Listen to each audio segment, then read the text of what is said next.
"You will obey me or I will destroy you," he said. He demanded that Majiwe reveal the secrets of the river and make him rich beyond his wildest dreams. Majiwe's eyes narrowed. "You seek riches, but you do not understand the price. The river is life itself. To control it is to destroy it." In the heart of the African savannah, there was a river called Wanjovu, known for its crystal clear waters and abundant fish. The river was the lifeblood of the nearby village of Kimpajan, where people depended on it for water, food, and travel. But the river held a secret that few knew, a secret that was whispered only in the deepest parts of the night. The elders spoke of Majiwe, a mermaid who lived in the depths of Wanjovu. She was said to be both beautiful and terrifying, her skin glowing like polished ebony, her eyes as deep and cold as the ocean. Majiwe was not like the mermaids of the fairy tale. She was a guardian, and her duty was to protect the river from anyone who sought to exploit its resources. For generations, the people of Kimpaja lived in harmony with Wanjovu. They took only what they needed and treated the river with respect. But times were changing. A drought struck the land and the river began to dry up. The fishes became scarce and the people grew desperate. One day, a wealthy hunter named Zuberi arrived in Kimpaja. He was known far and wide for his greed and cunning. Zuberi had heard stories of the river's riches and the mysterious mermaid who guarded it. He saw the desperation of the villagers as an opportunity to exploit it. Zuberi offered to solve the village problem. He claimed he could bring back the fish and make the river flow with abundance again. The villagers, desperate and hungry, agreed to his plan, ignoring the warnings of the elders. Under the cover of the night, Zuberi began his work. He crafted a massive net laced with powerful charms and set out to capture Majiwe.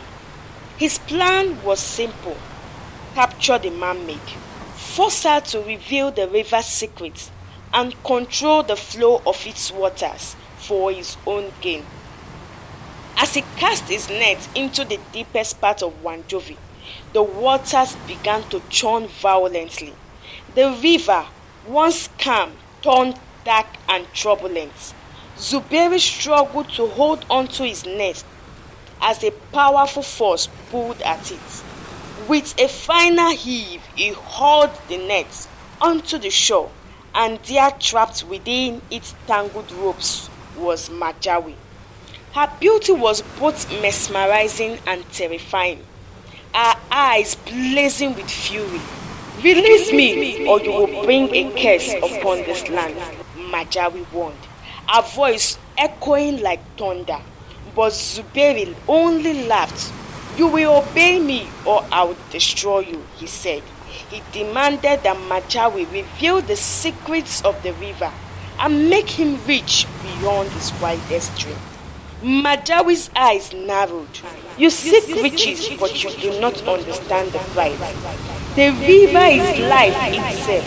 To control it is to destroy it." Zuberi, blinded by greed, ignored her words. He ordered Majiwe to bless the river with endless fish and make it flow with waters that would never dry up.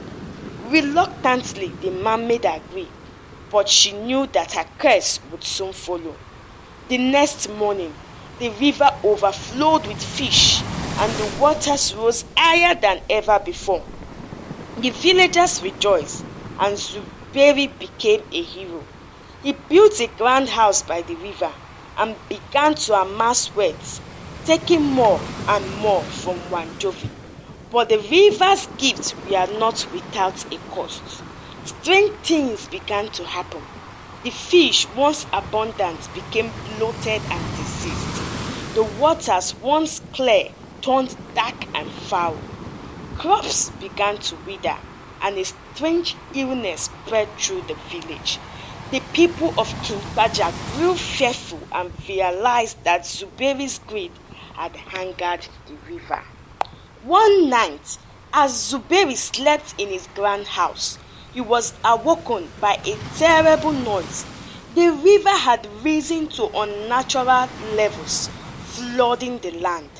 The water roared like a beast, and in its depths, Zuberi saw Majiwe, her eyes burning with vengeance. "You were warned," she hissed. "Now you shall pay the price." With a wave of her hand, the river surged forward, swallowing Zuberi's house and everything he had amassed. The water swept through the village, and the people cried out in terror. But there was nothing they could do. By morning, the river had receded, leaving Zuberi was gone, and the village was in ruin. The elders gathered by the river, their faces grave. "We were warned," they said. "The river is life, and we allowed greed to destroy it." The people of King Paja knew they had to atone for their mistake. They rebuilt their village with respect for the river and sought to make amends with Majiwe. The elders led a ceremony by the river, offering gifts of food, flowers, and song to honor the spirit of Wanjovu. They built a shrine for her. For many days, the villagers prayed and fasted, asking for forgiveness. Finally, on the 7th day, the river began to clear, and the fish returned, healthy and plentiful. The strange illness that had plagued the village vanished, and the crops began to grow once more. Majiwe appeared one last time, her expression calm but stern. "Remember this," she said. "The river is not yours to control. It is a gift, and we must treat it with respect. Should you forget this again, the curse will return. This time there will be no redemption." With these words, Majiwe disappeared into the depths of Wanjovu, and the river returned to its natural state. The villagers of King Paja never forgot her warning. They lived in harmony with the river, taking only what they needed and giving thanks for its bounty. And so the tales of Majiwe, the mermaid of Wanjovu, was passed down through generations, a story of greed, destruction, and the importance of respecting the natural world. The river became a symbol of life and balance, a reminder that true wealth comes not from taking, but from living in harmony with the natural world around us. Please like, comment, and subscribe to my channel. Thank you for watching.